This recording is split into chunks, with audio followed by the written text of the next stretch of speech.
Ada orang-orang yang hidupnya seakan tidak punya masalah, padahal bukan tak punya masalah. Sebelum dihadapi, diringankan masalahnya oleh Allah sebelum dia memanggilnya. Ada yang begitu, seperti Maryam.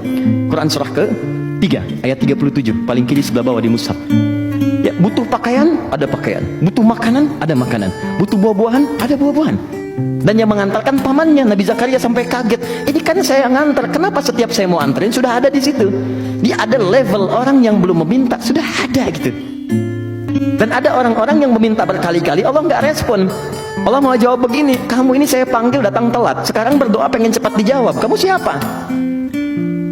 Maka pernyataan ini dikumpulkan di Quran surah kedua ayat 186 di ujung ayatnya. Falyastajibuli wal yu'minu bi. Kalau kamu pengen cepat dikabulkan doanya, maka kamu pun harus cepat menyeru apa yang aku mintakan. Aku minta kamu, engkau cepat. Engkau pun minta kepadaku, aku berikan cepat. Aku minta kamu, engkau lambat. Engkau minta padaku, pengen cepat. Engkau siapa? Jelas ya? Fair kan?